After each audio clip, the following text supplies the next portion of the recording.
Whoa. Hey everyone, this is Living Dead Gal and welcome back to another Sims 4 video. This is the next video in the realistic Townie Makeover series. I am so sorry that it has been quite a while since I've uploaded a video in this series. I had not realized how long it had been, but I am definitely working on keeping to a more regular upload schedule, and I am planning on having a new Townie Makeover every Thursday until we are completely finished.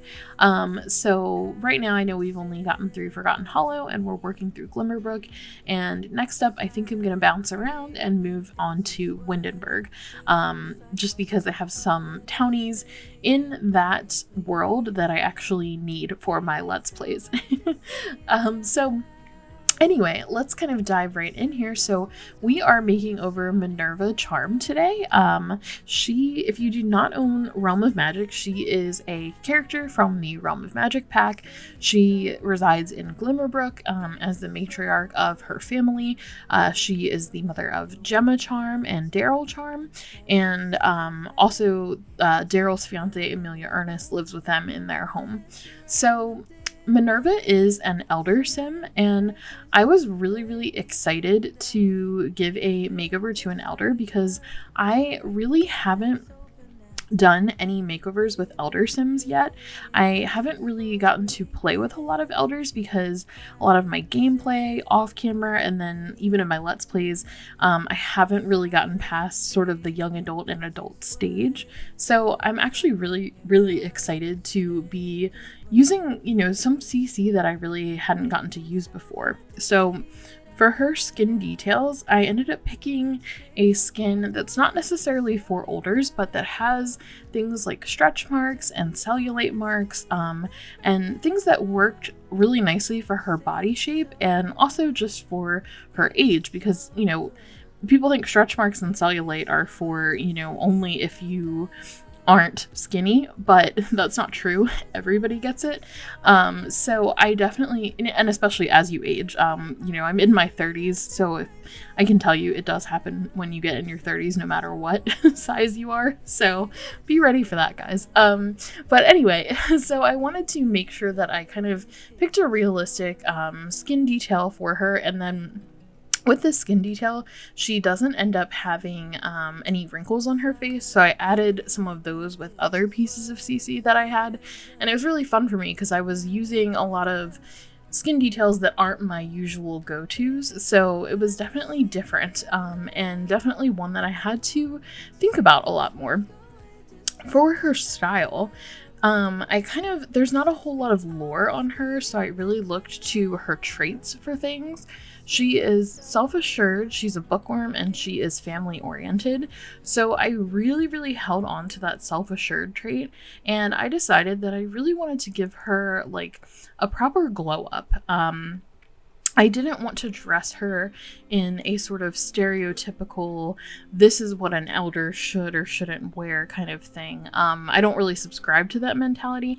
I do understand, wanting to dress someone realistically in what elders typically wear, but I also do believe that you can wear whatever you want at whatever age. So I, particularly with Minerva, her being a spellcaster and being self-assured, and even just looking at her original Maxis style, I definitely didn't want to go the route of like the long dresses with the sweaters.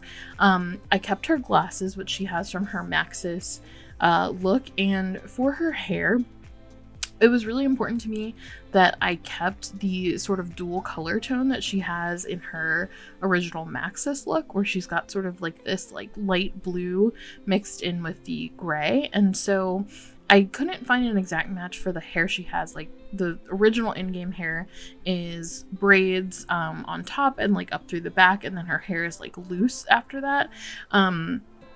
For her hair here, I ended up choosing one that, I mean, it's still braids and it's pulled back, but it's almost like little pigtails in the back, which might seem strange, but I actually thought it suited her really well, and it allowed me to give her that dual hair color. And then I was able to find like a couple of other variations of that I could use for her formal wear and for her, I think for her sleepwear, I also changed it up just to be looser. So it's a hair that I typically think tends to work for more like youthful Sims, but I thought it looked great on her, and I was able to get that color palette. It's from Anto's Chromatic collection, which is awesome because you can add different streaks of color that really let you just customize your hair and do many, many, many different color combinations.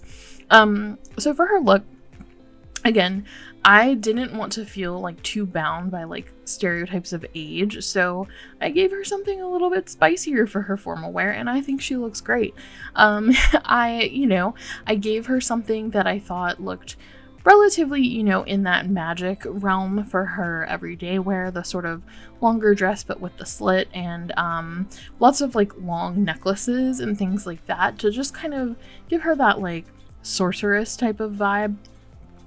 For, athletic wear and sleepwear, pretty typical standard stuff, just like a lot of neutral colors and pulling in some blues and things like that.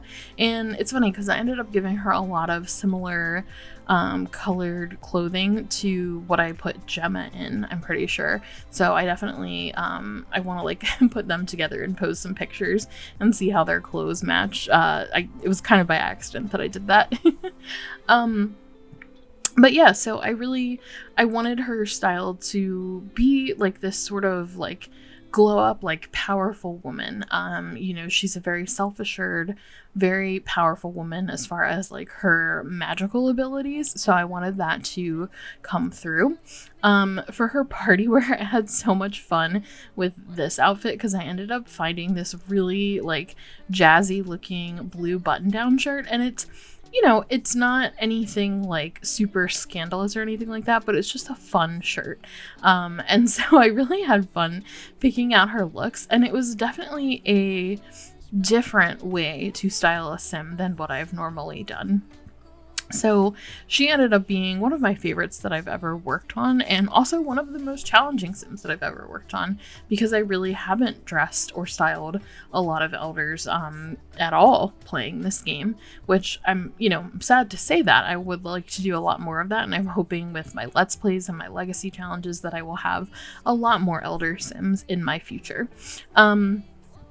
So for her, another thing that I changed is I gave her a nose piercing. I know she does not have that in the original Maxis look, but it just felt like it fit so well with her personality. Like, I don't know, she just has this like really cool vibe to me, and I wanted to give her a little something like that.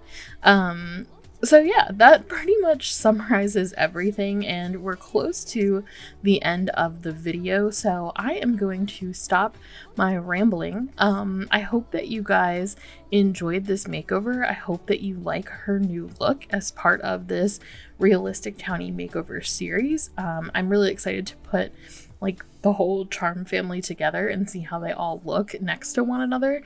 Next up will be her son Daryl. So I'm excited to show you guys that one next. So if you did enjoy this video, please leave a comment down below, leave me a thumbs up letting me know, or subscribe to my channel for more Sims 4 content. I hope you're having a wonderful, wonderful day, and I will see you in the next one. Bye!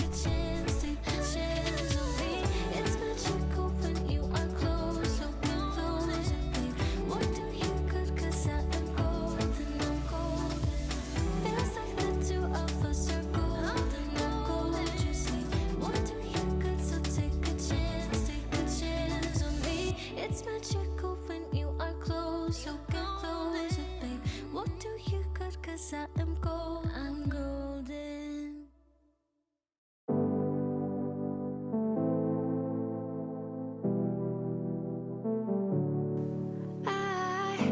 It's funny how my heart is wired. It doesn't make any sense to me, but who